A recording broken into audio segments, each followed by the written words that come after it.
Everyone, ఎలా ఉన్నారండి? నేనైతే బాగున్నాను. మీరు కూడా బాగుండాలని మనస్ఫూర్తిగా కోరుకుంటున్నాను. ఇవాళ అయితే క్యాబేజీతో ఒక వెరైటీ రెసిపీ చేయబోతున్నాను. ఈ రెసిపీ మీరు చూసి మీరే దీనికి ఏం పేరు పెట్టాలో మీరే పెట్టేసేయండి. నేనైతే ఇవాళ వెరైటీగా ట్రై చేద్దామని చేస్తున్నాను. దీనికి పేరు కూడా ఇంకా నేను డిసైడ్ చేయలేదు. మీరు డిసైడ్ చేసి చెప్పండి. నేను పెట్టిన పేరుకి మీరు పెట్టిన పేరుకి మ్యాచ్ అవుతుందో లేదో చూద్దాము. ఇక లేట్ చేయకుండా ప్రాసెస్ చూద్దాం. వచ్చేసేయండి. మరి ఈ క్యాబేజీ ఇలా ఉంది కదా, ఇప్పుడు దీన్ని సన్నగా కట్ చేసుకోవాలి. పొడవుగా ఇలా కట్ చేసుకోవాలి. మధ్యలోకి ఫస్ట్ 2 పీసెస్గా చేయాలి. ఇలా 2 పీసెస్ చేసిన తర్వాత ఇలా పెట్టుకొని ఇలా పొడవుగా కట్ చేసుకోవాలి.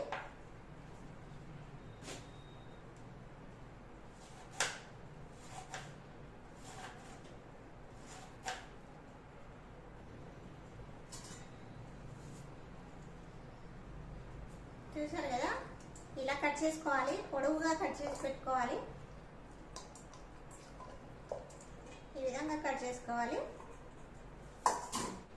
ఇలా పొడవుగా కట్ చేసుకోవాలి, సన్నగా కట్ చేసుకోవాలి.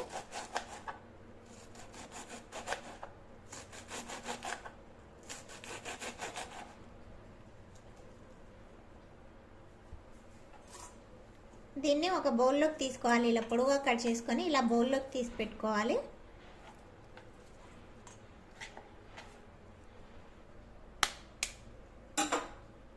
ఇలా ఒక ఎగ్ ఇలా కట్ చేసుకొని ఇందులో వేసుకోవాలి, పగులు కట్టుకొని. దీన్ని ఇలా మొత్తం కలిపేసేయాలి క్యాబేజీ మొత్తానికి. పెప్పర్,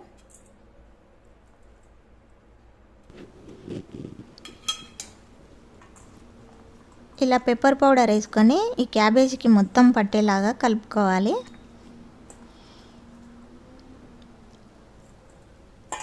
ఈ పెప్పర్ వేయడం వల్ల సూపర్ టేస్ట్ ఉంటుందండి.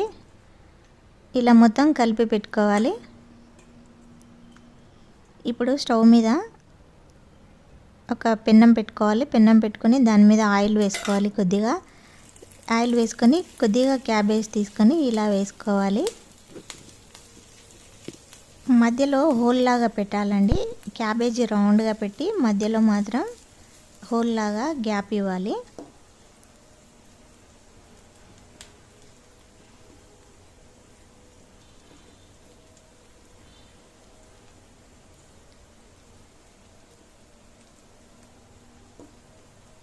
స్టవ్ మాత్రం సిమ్లో పెట్టుకోవాలి. సిమ్లో పెట్టుకొని ఇలా ప్రిపేర్ చేసుకోవాలి రౌండ్గా. చూసారు కదా, ఈ విధంగా ప్రిపేర్ అయిన తర్వాత మధ్యలో ఒక ఎగ్ ఇలా వేసుకోవాలి.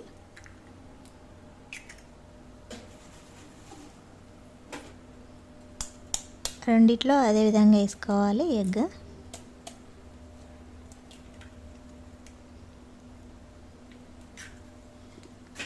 ఇలా వేసుకున్న తర్వాత దీనిపైన కొద్దిగా రెడ్ చిల్లీ పౌడర్ వేసుకోవాలండి. అంటే మనకు స్పైసీకి తగినంతగా వేసుకోవాలి. అదేవిధంగా కొద్దిగా సాల్ట్ కూడా వేసేయాలి. గరం మసాలా కొద్దిగా రౌండ్గా చల్లుకోవాలి. కొంచెం చాలా టేస్ట్గా ఉంటుంది గరం మసాలా వేయడం వల్ల. ఇప్పుడు దీనిపైన కొద్దిగా పసుపు కూడా వేసుకోవాలి లైట్గా. ఇలా వేసుకున్న తర్వాత చుట్టూ ఆయిల్ వేసుకోవాలండి.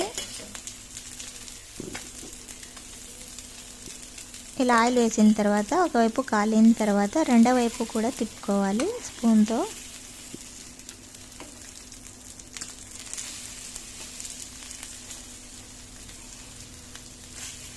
ఇలా తిప్పుకున్న తర్వాత కాసేపు ఉడకనివ్వాలి. ఇప్పుడు దీనిపైన కొద్దిగా గరం మసాలా, కొద్దిగా సాల్ట్, రెడ్ చిల్లీ పౌడర్ వేసుకోవాలి. వేసుకొని బాగా కాలనివ్వాలండి. ఇది రెండో వైపు కూడా ఇలా స్పూన్తో ఒత్తుతూ కాల్చుకోవాలి.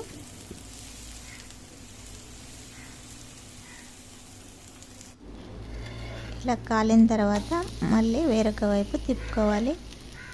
ఇలా తిప్పుకుంటూ కాల్చుకోవాలి రెండు వైపులా. ఇలా కాలిన తర్వాత దీన్ని ఒక ప్లేట్లోకి తీసుకోవాలండి రెండింటిని. ఇలా తీసుకున్న తర్వాత ఇప్పుడు ఒక ఆమ్లెట్ తీసుకొని ఇలా కట్ చేసుకోవాలి. పీసెస్గా కట్ చేయాలి. మనకి ఎంత సైజ్ కావాలంటే అంత సైజ్ కట్ చేసుకోవాలి. ఇలా కట్ చేసుకొని ఒక ప్లేట్లోకి తీసుకోవాలి. రెండు ఈ విధంగానే కట్ చేయాలి. చూసారు కదా, ఇలా చేసుకున్న తర్వాత మధ్యలో పీసెస్ లాగా కట్ చేసుకోవాలి.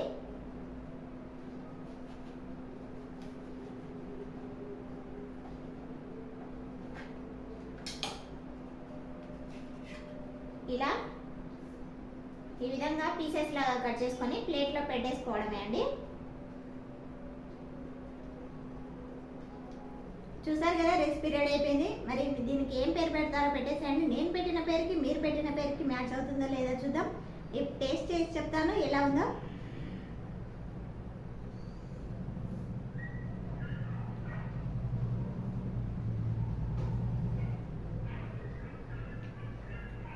సూపర్గా ఉందండి, చాలా బాగా వచ్చింది. క్యాబేజ్ అంటే నచ్చని వాళ్ళు కూడా తింటారు. చాలా మందికి క్యాబేజ్ అంటే నచ్చదు కదా. ఇలా ఒకసారి ట్రై చేయండి, చాలా బాగుంటాయి. ట్రై చేసి ఎలా వచ్చిందో నాకు కామెంట్ చేయండి. నా వీడియో నచ్చితే ఒక లైక్ కొట్టి షేర్ చేసి సబ్స్క్రైబ్ చేసుకోండి. Thank you for watching.